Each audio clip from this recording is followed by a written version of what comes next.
আজকের ভিডিওর মূল বিষয় হলো গোপন সেক্স পছন্দ করে এমন নারীর 4টি লক্ষণ সম্পর্কে বিস্তারিত আলোচনা। আজকের ভিডিওটি এমন একটি বিষয় নিয়ে যা অনেকেই বুঝতে পারেন না।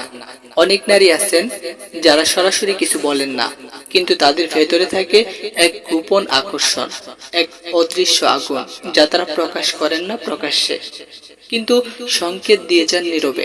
প্রশ্ন হলো, সেই সংকেতগুলো কি? কিভাবে বোঝা যায় একজন নারী গোপনে অন্তরঙ্গ সম্পর্ক পছন্দ করেন? আজ আমরা কথা বলবো এমন 4টি লক্ষণ নিয়ে যা হয়তো আপনি আগে কখনো খেয়াল করেননি, কিন্তু একবার বুঝতে পারলে নারীর মনের অজানা এক দিক আপনার সামনে খুলে যাবে। প্রথম লক্ষণ, চোখের ভাষা।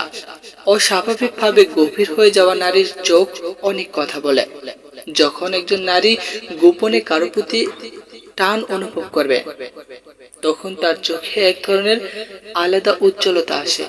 তিনি আপনার দিকে তাকিয়ে থাকেন, কিন্তু একটু বেশি সময় ধরে তার চোখে যেন আপনাকে স্ক্যান করছে, খুঁজছে আপনার ভেতরে মানুষটিকে। আপনি কথা বলছেন আর তার দৃষ্টি যেন আপনার ঠোঁট বা চোখে আটকে আছে। কখনো হয়তো তিনি হঠাৎ চোখ ফিরিয়ে নেন, যেন ধরা পড়ে গেছেন, কিন্তু কয়েক মুহূর্ত পর আবার চোরের মতো তাকান। এই চোখের ভাষা সাধারণ বন্ধুত্বের সীমা ছাড়িয়ে যায়, আর এটাই সবচেয়ে বড় সংকেত।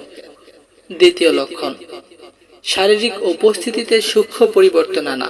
যখন একজন নারী গোপনে অন্তরঙ্গ মুহূর্তের প্রতি আকর্ষণ বোধ করেন, তখন তিনি অবচেতনভাবে নিজের শারীরিক উপস্থিতি বদলাতে শুরু করেন। হয়তো তিনি আপনার সামনে এলে চুল ঠিক করেন, গলার কাছে নেকলেস বা ওড়না স্পর্শ করেন, অথবা বসার ভঙ্গি পরিবর্তন করেন যাতে আপনি তাকে খেয়াল করেন। তিনি এমন পোশাক পরতে পারেন যা তার আত্মবিশ্বাস বাড়ায়। যদিও বাহ্যিকভাবে তিনি বিষয়টি স্বাভাবিক রাখেন, তবুও ছোট ছোট এই আচরণই বলে আপনি তার ভেতরের আকর্ষণের কথা অনুভব করছেন। তৃতীয় লক্ষণ, আপনার কথায় অতিরিক্ত মনোযোগ দেওয়া। গোপনে টান অনুভব করা নারী আপনার কথা শুধু শোনেন না, তিনি আপনার প্রতিটি শব্দের অর্থ খোঁজেন। আপনি কি বলেন, কেমন ভঙ্গিতে বলেন, এগুলো খোঁজার চেষ্টা করেন।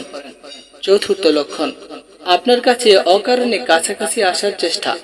যখন একজন নারী গোপন সেক্স পছন্দ করেন এবং আপনাকে সেইভাবে ভাবেন, তখন তিনি আপনার কাছে আসার সুযোগ খোঁজেন। হয়তো ভিড়ের মধ্যে দাঁড়ানোর জায়গা বেছে নেন আপনার পাশে, অথবা এমন অজুহাত দেন যাতে আপনার হাত ছুঁতে পারেন। হয়তো সামান্য হেসে বললেন, ওহ দুঃখিত, কিন্তু এই স্পর্শ সম্পূর্ণ অপ্রয়োজনীয় ছিল। এই ধরনের হালকা কিন্তু উদ্দেশ্যমূলক স্পর্শ আসলে অনেক কিছু বলে। এগুলো তার মনের গোপন আকাঙ্ক্ষার সূক্ষ্ম ইঙ্গিত।